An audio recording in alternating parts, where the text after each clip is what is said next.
Welcome to Revenue Mind, where revenue leaders get real about mental health. I'm Jolie. Stick around for honest stories, practical insights, and why well-being is the real bottom line. Let's dive in. Hey, everyone. Welcome to Revenue Mind, a podcast where revenue leaders talk all things mental health. I'm Jolie, your host, and with us is Hacia. Yes. Hi, how are you? Yeah, good. How are you? Thank you so much for joining. Really, really appreciate it. So the first question I typically ask is what makes you you?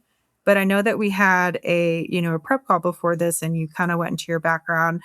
I think I'd just love to know your story. You have an incredible story. If you don't mind opening with that, that'd be awesome. Yes. So the answer of what makes me me is definitely, I think, the unique blend of my story, which we'll get back into my career and my academic background, and they've all kind of culminated to where we are now. So I have always been an animal lover. For I think it was my 7th or 8th birthday, I got my first pony, Honey Babe, which made me fall in love with riding, and that was like my passion. So growing up, going through school, I actually wanted to be a commercial law barrister. Went into that industry in an internship and really realized how male dominated that industry was. And a lot of the female barristers back in Australia were just really kind of opening up a bit, and it was tough for them to truly represent their clients to the best of their ability because of the bodies that they were born into. So 18-year-old me is like, is that really what I want to face all day every day? So loved my horses and just doubled down on doing different things and focusing on my riding as well. So I got up to a very, very high level of dressage, and I was riding at an international level. I was training my young horse to qualify for the World Equestrian Games, and it was a very cold winter's evening back in Australia. And unfortunately, she had had enough of training and decided to slam on the brakes, rear up vertically. I fell off her, my weight coming off her. She landed on top of me. So over 1,300 pounds, 600 kilos, landed on top of me from height. And it's amazing, I guess, what your mind does in those moments. I everything went in slow motion. I heard the bones, I heard the crushing, the cracking, didn't feel the pain because I just knew I had to get out from underneath her because when she stood up, she was going to trample me. So it's just this human instinct just kicked in to like, you got to get away from this horse. So I've managed to squeeze out from underneath her, flip over onto my stomach, army crawl out of the way, and just then collapsed a few meters away from her, and then realized the pain of what had happened. So a lot of damage. I've had over 30 procedures since the accident. When they airlifted me to hospital, I spent 6 months in hospital after then, had to learn how to stand again, which took 117 days until I successfully stood on land for about 10 seconds before my legs gave way and I fell back down into my wheelchair. And it was such actually an incredible journey. That 6 months in hospital, I draw a lot of my leadership practices from that moment because the self leadership that I had to use to really learn how to thrive in adversity. That's when I was first introduced to positive psychology, which completely changed how I was showing up. In that time that I was experiencing depression, anxiety, identity questioning. My body had become a prison of my own life. Like I literally couldn't weight bear. I couldn't move out of my hospital bed. I was reliant on a little button that brought a nurse to me to help me with anything, and just went through a lot of dehumanizing moments in hospital. To be washed, you had to get transferred onto this cold bed, wheeled into this cold room, and have a stranger wash all the parts of your body that needs to be washed. So there was pretty tough moments in hospital, which taught me a lot about how, as human beings, we can teach ourselves to thrive even in our darkest times. And then, yeah, from there, I kind of came out of hospital, gone in and out. I've got two computers inside me because of the nerve damage. I've got my right hip replaced. Went on to do my master's of applied positive psychology and set up an organization called Empowered Women in Trades, which is focuses on the attraction and retention of women in skilled trades. At the time I set my business up in Australia, female trades represented 2% of the industry. So extremely male dominated industry.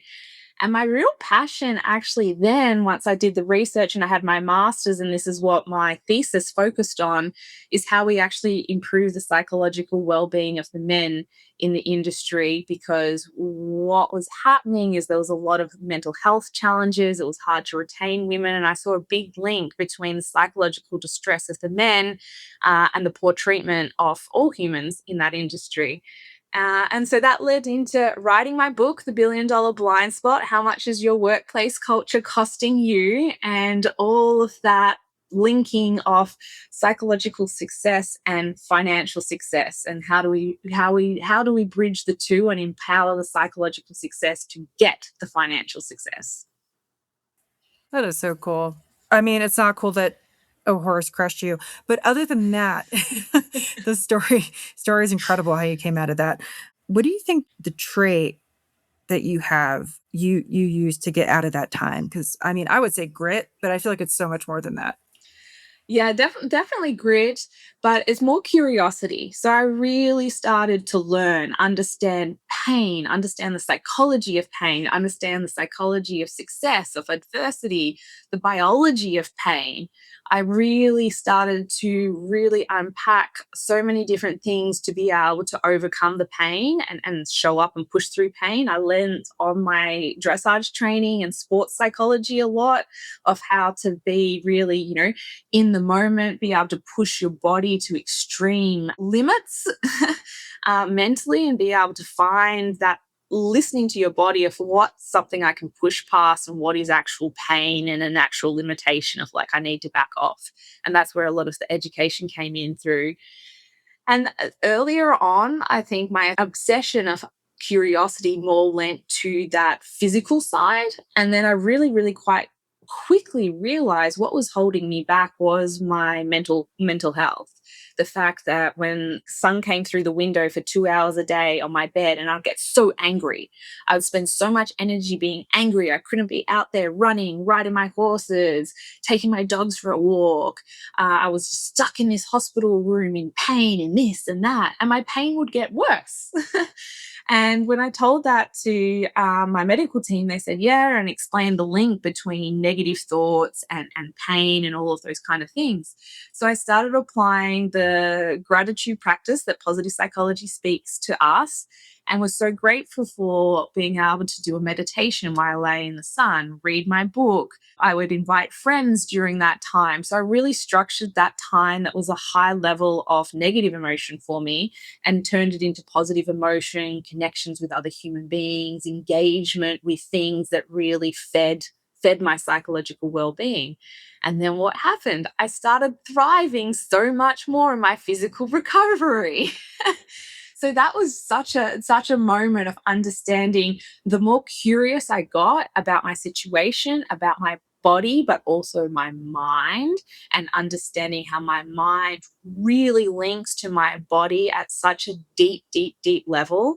And then the power of what makes us thrive as human beings, which really comes down to a sense of autonomy, a sense of competence, and a sense of belonging.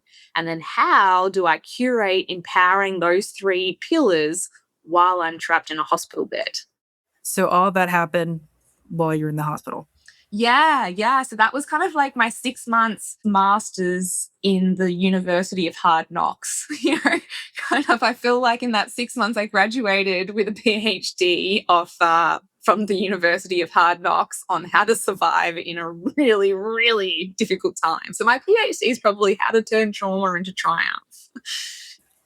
Honestly, I totally feel that. I did 850 hours of about 8 months of therapy for at an eating disorder clinic. Holy shit. Mm, That mind-body connection is so important because when my mind started getting better or, I process trauma and process just kind of everything. I started healing, from the inside out. And similar, I feel like we're simpatico because when I was in treatment, I would use the exposure rooms. Like they have exposure rooms where you're exposed to foods that you're afraid of, essentially. I would use those as conference rooms to onboard clients because I'm fucking crazy. So I serve a consulting business in an eating recovery center. So I I get love it that.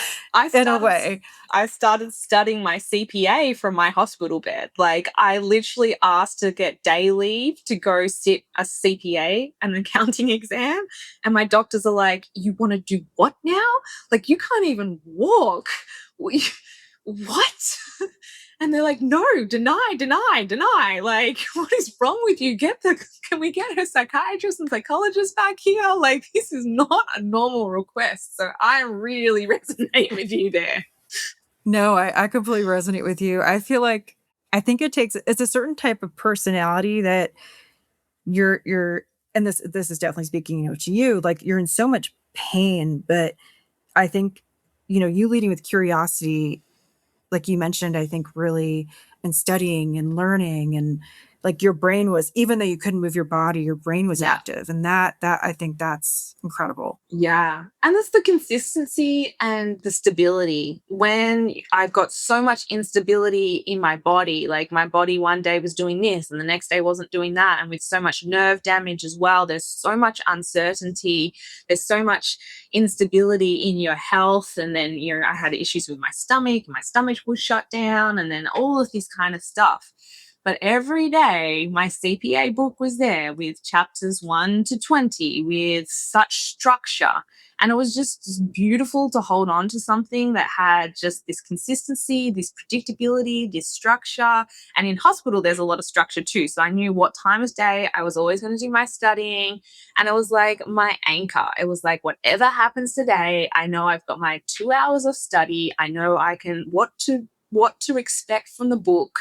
The book is safe, it's trustworthy, it's reliable, it's consistent. And that really gave me something to anchor into, especially when my days were so uncertain, so heartbreaking, so painful. Just having that rock, which at that time was my CPA program. I'm just like in awe right now. What do you think your anchor is now? My anchor now is more myself. So this kind of really started to happen. I've had some really painful surgeries, having my SI joints at the back of my pelvis fused, which is an extremely painful surgery. And when I'm standing up from there, like just the pain is epic.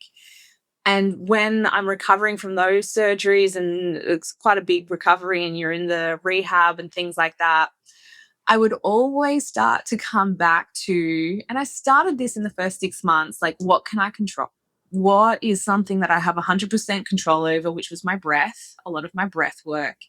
And then just starting to develop this deep connection to breath and success. I would say, even those moments I wanted to give up, I felt life was beating me. I felt destroyed, defeated. What's the point? The pain is too much. Like, I'm broken, all of these negative thoughts. And I would go into such a dark space. And then I would start focusing on my breathing. And I'd be like, do you know what, Hacia? You're strong enough to keep breathing. Every breath you take means that you're showing up 100% for this situation. Every breath you take, you're still here and you're strong enough to still be here. And you should be proud of yourself. And then I would just like hit my like literally lowest moment of crying in mirrors in hospitals, like begging myself to stop crying. And then I would go into that space of like, hang on, you are breathing, you are crying, your organs, your heart is beating, you are strong enough to hold this pain. And that is incredible.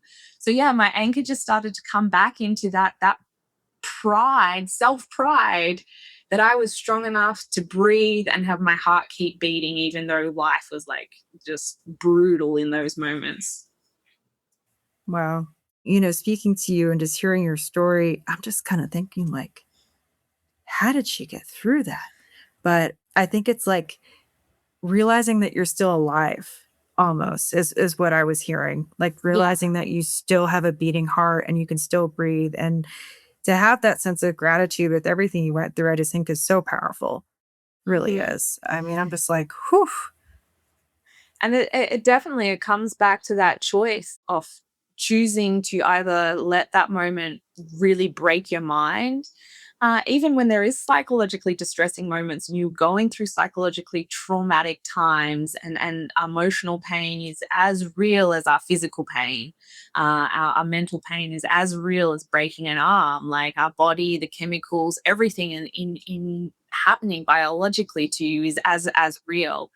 And I think it's just really understanding when you are feeling just that pain that we all have felt, that pain that you just want to scream, a blood curdling scream. You just feel like your heart is breaking into 1,000 little pieces. Again, I'll often put my hand on my heart and just focus on my breathing and go, no matter how painful this is right now, there is something in me that makes this heart keep beating. There's something in me that makes my breath keep happening. And having that love and connection and faith in that part of your body, that even when your mind's like begging you to give up, but your body's like, heart will beat, lungs will breathe, heart will beat, lungs will breathe. Just taking that moment to be proud of yourself, like that proud, that real proud of like, yeah, this is, I'm still breathing. It's just, yeah, it's the most simple thing that I think as humans, we ignore and overlook so much when we are in our challenging times, that we show up 100% because we're still breathing and our heart's still beating. And that means we're in the game 100%. We haven't lost anything because we're still showing up. Yeah, that I love that still showing up. That's awesome. In my case, it wasn't physically I've been okay, like for the most part. Dislocated a wrist or sprained my ankle, but my mind, a few years ago just shattered into a million pieces. And to your point, like that circle of control is like, okay, my mind is not working, the way I want it to. How do I ground myself and how do I get better? So to put it back together, actually, I was the opposite. I actually used my body to put my mind back together. And it was I was like, okay, like kind of like what you were saying, like, breath, your heart, look what my body can do, even though Mhm. my mind is not there. And Mm. I just find it so fascinating how that mind body connection, whichever way it goes, is linked. Mhm. The yin and yang of each other. We are the yin and yang in ourselves. Same with the interesting, and I talk about this in my book around masculine and feminine psychology and toxic masculinity, toxic femininity, all of those different things. We have masculine and feminine psychology in both of us, inside of us, regardless of what our biological body is. We have those different yin and yangs, and this is where we do see, if we go too far into one psychology or too far into the other psychology and don't have that balance, which is not 50-50. It depends the situation, what you need, when you need it, different things like that. And same with our body. Like sometimes we need our mind more than we need our body. Sometimes we need our body more than we need our mind.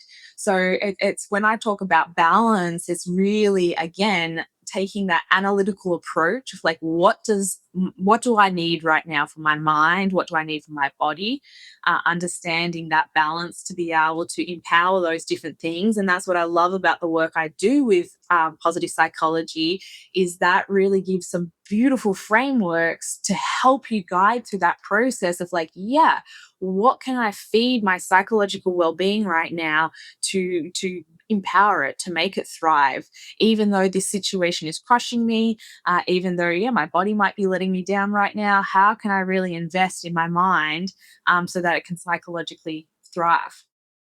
Yeah, that makes total sense. I'd love to hear about your book, like kind of how you came to it, like the I know that you mentioned a little bit of thought process, Yeah. but would love to hear, about it, So a whatever you'd lot like of to it say. came from the work that I was doing and started interviewing a lot of male leaders and understanding a lot of resistance around bringing women into the industry was actually coming from a beautiful masculine trait of protection, but displayed in a unhealthy way because they didn't quite understand where it was coming from, and they were just kind of being like, it's not a place for women, it's a man's world, it's always being da da da da da, this real push push push, sometimes very aggressive energy towards women too. So I really kind of sat with a lot of these men and kind of like, why do you think this, where do we think this, we go through so many deep layers. And so much, even when there was extreme anti-feminine behavior, extreme aggressiveness to women, a lot of these men, after I spent some time with them, got to the fact of feeling they can't even protect themselves in this environment. How can they protect a woman? They wouldn't bring their daughter, their mother, any female that they would want into this environment. And that's actually a beautiful trait to feel protected. Also, the other thing that started arising was, I guess, an identity. They were connecting their masculinity to the industry, which was very, very unhealthy. And I learnt that as well when I was going through my accident recovery, because my identity was so caught up in being an athlete. When I couldn't be an athlete anymore, I experienced extreme depression. So for a lot of the men I was speaking to that connected their masculinity to their job, if they had a bad day on site, they felt like a bad man. So I really realized, wow, as society, we have really put men in a cage and disconnected them from their ability to understand their emotions, to understand their behavior, and created this world where they can kind of be, happy, angry, hungry kind of thing. Like that's how men can show up. And then I realized to actually create this space for women to be able to thrive in the trades, we've got to do the work to allow the men to be psychologically thriving alongside the women and get to this balance of the masculine and feminine, get this balance to getting the men anchored into their positive masculine so that there's room for the positive feminine and that they can actually work together, not work against each other as well, and create a space for women to understand that they didn't have to go and be super masculine to thrive in this environment as well. So yeah, through my research for a lot of my master's thesis and everything like that, I really started to unpack and see that there was a deep, deep need for addressing this. And then the more I kind of looked into what was happening, the more my accounting brain started picking up things and started looking at people's P&Ls in these industries. And I was like, wow, this is costing a lot of money. Like I came from heart, and I came from that empathetic lens and really wanting to address the psychological side of it. And then yeah, the accounting brain kicked in, and I was like, wow, this is a massive, massive, massive problem. Started researching into the finance side of it, and in the US, it costs about between 450 and 550 billion dollars a year disengagement of employees to the US economy. That's a huge number. Globally, it's 8.8 trillion, which is 9% of global GDP is connected to employee disengagement, which is very much connected to psychological distress at the workplace. So I'm like, wow, not only is this something that's going to be great and allow humans to not go to work and feel those dehumanizing moments I felt in the hospital, which you can't necessarily take away in hospital, but you can take away in the workplace. And by doing that, we're going to be making a lot more money in the workplace too. And I was just like, this is, so I got really excited kind of bringing that psychological behavior and, I guess financial management, strategic management together. And I was like, bing, bing, bing, bing. I think I'm onto something. You certainly are. What do you think the ideal state is, like, between the positive masculinity and the feminine? It definitely comes from intuition from both. I think when some people talk about this, they feel that positive masculine is men that lead and men that are logical and men that are all of this kind of stuff. Women lead, but lead in a very different way. So when I talk about feminine leadership, it's very much what I do is being able to very hold space for the masculine that's opposite to me. to be able to give them a sense of safety as well, so that they can speak freely, so that they can navigate emotions that they may not necessarily have understood before. So that's the interesting balance when it comes to feminine leadership, of creating that psychological safety for men to actually step a little bit more into their feminine psychology and start to unpack a little bit of their intuition, start to unpack some of their empathy, start to unpack some of their compassion that they naturally do have inside them, without feeling guilt or shame or that it's weak in any way. Masculine leadership, and this works very well with me, is sometimes I need that strength. Sometimes I need that masculine energy to be like, now's not the time to break down. We have to get through this. We've got to focus on this, narrow down, killer shark energy. We can address how we're thinking and feeling about this once we get onto the other side of it, but we really, really got to focus. And that's where that masculine energy just holds that space, that real kind of structure around the wild potential water that we can be as women sometimes when our emotions start rising up. And that steady, strong masculine can lead us through those times. So that's like when I start to talk about, yeah, feminine and masculine leadership and how we can support each other and what is our strengths. And for women, we're often, if we're anchored in that feminine psychology, more comfortable in holding space for emotions, where men are more comfortable in holding space for logical, direct decision making. Yeah, no, I totally agree with that. I so I'm a songwriter on the side, and one of my lines I think that I wrote when I was in program was it was a song about being lovingly cruel. Mhm. So the line is essentially, the theme is men were not really allowed to cry, especially a couple generations back. It's getting a little bit better.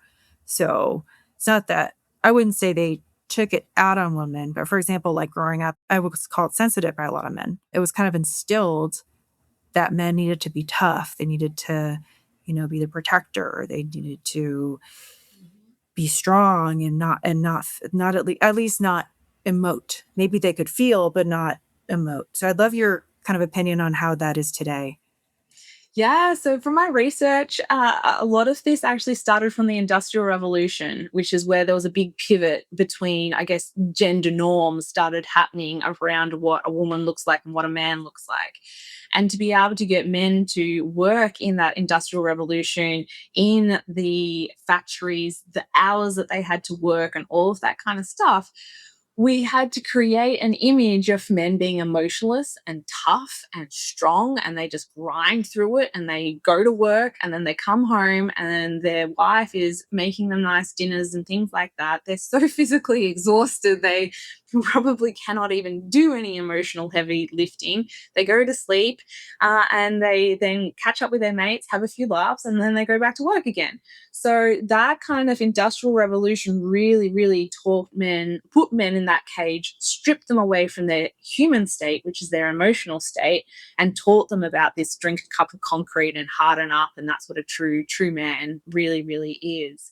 And then I think when we have now gone through understanding a lot more of mental health, understanding that the pressure of the modern day life as well. So back in the Industrial Revolution, we didn't have social media, we didn't have a lot of the pressures that we have in today's life, the fast pacedness, etc., etc. We have created a space and now an expectation for men to get to, but we haven't given them the tools to get there. But there's also a subsection of society still, and I see this a lot for women who are still shaming men for trying to get to that space of being connected to their human state. And it's messy. It's a messy way to start to understand that when men are starting to learn things around their frustrations, their temper, their anger, which is the explosive emotion that can come from so many different things of shame, of fear, of guilt, of frustration, of overwhelm. All of these feelings can bubble up into the anger. And when then men show up in anger, we call them angry men. But then when they're trying to process their emotions or talk about their mental health or talk about feeling down or low or unmotivated, there is a subsection of what I call toxic femininity. And you see this a lot on social media: come at them for being weak, for being this, for being that. So we've kind of said to men, we want you to be more in touch with your emotions. The modern day man can be a stay at home dad. The modern day man can have emotions. They can cry. We've given them permission in society. We haven't given them the tools to lean into it. And when they do lean into it, we start to shame them for leaning into what we've told them they can lean into. A very ugly cycle. Mm-hmm. Like the acronym, I hear it all the time around stay at home dads is sad. Yeah, the letters stay at home dad, that's the word that happens, doesn't mean the word that we have to use to describe these men that want to stay at home and support the family unit. That just because the letters make sense doesn't mean we use the word. Oh, totally. And that's where it comes to showing up as respectful human beings. Just because the acronym spells a word doesn't mean we used to have to use that word if it creates a sense of, of judgment, of shame, of a negative undertone. As respectful humans, we can choose not to use that word. Exactly. What do you really think is the fix to all this if you had to have maybe like one solution? One solution I would say is we need to start teaching and start learning how we develop a sense of belonging as human beings, respectfully. Because so many people I ask, what's the sense of belonging to you? They're like, well, I'm a mom or I'm a dad, I'm a CEO. We start going to like titles and tagging ourselves into certain things. I'm like, no, that's what you do, or that's the family unit you hold. That's not a sense of belonging for you.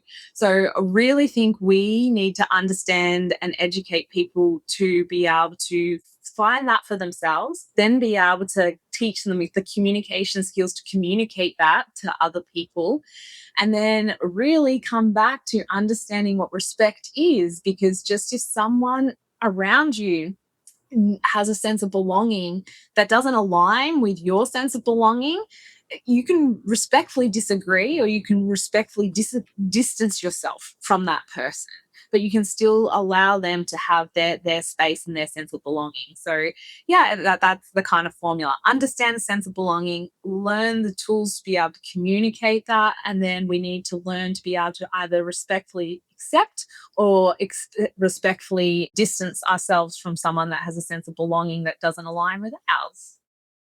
Through the conversation, toward the end of the conversation, the title comes up. Like, for example, the title might be from you, like, sense of belonging or Mhm. something, you belong. And it's This always toward the title of end. this podcast. Yeah, I get what you're talking about. I get what you're talking about. Yes, yes, yes, yes, yes, yes, yes.